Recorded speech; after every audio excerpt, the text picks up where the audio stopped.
Good morning students, कैसे हैं। मैं शारदा प्रसाद, आपका साइंस टीचर।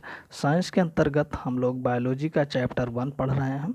इससे पिछली वीडियो में हमने लीवर या यकृत के विषय में पढ़ा था। आज का टॉपिक है पित्ताशय या गॉल ब्लैडर। तो चलिए टॉपिक को शुरू करते हैं। यकृत के नीचे पेशीय थैलीनुमा रचना होती है जिसे पित्ताशय कहते हैं।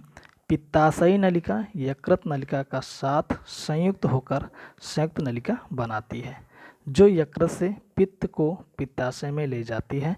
पित्ताशय यकृत द्वारा स्रावित पित्त रस को कुछ समय के लिए संचित करता है। तो जो हमारी यकृत ग्रंथि है उसके नीचे एक थैलीनुमा रचना होती है, उसी को हम क्या कहते हैं, पित्ताशय कहते हैं। और पित्ताशय जो होता है वो यकृत द्वारा स्रावित पित्त रस को संचित करने का काम करता है। अगला टॉपिक है अग्न्याशय यानी कि पैंक्रियाज। ये लगभग 12 से 15 सेंटीमीटर लंबी होती है। यह उदर गुहा के आमाशय व शेषांत्र के बीच स्थित होती है। इसका भार लगभग 60 से 90 ग्राम होता है। तो अग्न्याशय जो है ये यकृत के बाद दूसरी सबसे बड़ी ग्रंथि है और ये हमारा जो ड्यूडेनम होता है यानी आहार नाल का हिस्सा जो होता है उसी आकार का, उसी के बीच में स्थित होती है। यह एक मिश्रित ग्रंथि है। मिश्रित ग्रंथ का मतलब है कि इस ग्रंथि के दो भाग होते हैं, एक बाह्यस्रावी भाग और दूसरा अंतःस्रावी भाग। तो बाह्यस्रावी भाग जो होता है वो एंजाइम को स्रावित करता है, जबकि अंतःस्रावी भाग जो है वो हार्मोन्स को स्रावित करता है। तो इसीलिए इसको हम मिश्रित ग्रंथ कहते हैं। ये छोटे छोटे पिंडकों से बनी संरचना है जिनकी कोशिकाएं घनाकार स्रावी होती हैं।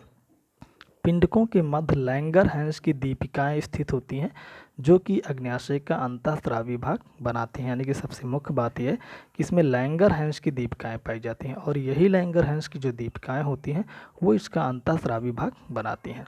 इसका बाह्यस्रावी भाग अग्न्याशयी रस का स्रावण करता है तथा अंतःस्रावी भाग हार्मोन्स का स्रावण करता है। तो इसको हम डायग्राम से समझते हैं। तो यहाँ पर जो मनुष्य का मतलब अग्न्याशय जो ग्रंथि है उसका एक अनुदैर्ध्य कार्ड दिखाया गया है जिसमें आप देख सकते हैं कि यहाँ पे दिया गया है पैंक्रियाटिक डक्ट, यानी कि जो अग्न्याशयी नलिका है वो इस तरह से दिखाई देती है। दूसरा ब्लड वेसल्स यानी कि इसमें रक्त वाहिकाएँ होती हैं। पैंक्रियाटिक लोब्यूल्स यानी कि जो पिंड होते हैं जिससे पैंक्रियाज ग्रंथि का निर्माण होता है। पैंक्रियाटिक सेल्स हैं इसमें, ठीक। और इजलेट्स ऑफ लैंगरहैंस, ये जो ग्रुप दिख रहा है इसको हम लैंगरहैंस की दीपिकाएं कहते हैं। और इस लैंगरहैंस की दीपिकाओं को थोड़ा से जूम आउट किया गया है तो यहाँ पे देख सकते हैं कि इसमें जो है अल्फ़ा और बीटा सेल्स दिखाई देती हैं। इसमें ये जैसे कि अल्फ़ा सेल्स हैं, ये बीटा सेल्स हैं, ठीक। और डी सेल्स हैं जिसको सोमैटोस्टेनिन कहते हैं, ब्लड वेसल्स होती हैं। तो ये लैंगरहैंस की दीपिकाएं हैं और इसमें अल्फ़ा बीटा और गामा सेल जिसको कहा जाता है पाई जाती हैं जो हार्मोन्स का सिक्रेशन करती हैं। जैसे अल्फ़ा सेल जो होती है वो यहाँ पर ग्लूकागॉन हार्मोन और बीटा सेल जो होती है वो इंसुलिन हार्मोन, जबकि यहाँ पे गामा सेल या जिसको हम डी सेल भी कहते हैं ये सोमैटोस्टेनिन हार्मोन्स का सिक्रेशन करती हैं। अगला है आंतरिक ग्रंथियाँ, इंटेस्टाइनल ग्लैंड। छोटी आंत की श्लेष्म कला में कई प्रकार की ग्रंथियाँ उपस्थित होती हैं। श्लेष्म कला यानी कि जो आंतरिक झिल्ली होती है उसको श्लेष्म कला कहते हैं। इन ग्रंथियों से स्रावित रस को आंतरिक रस कहते हैं।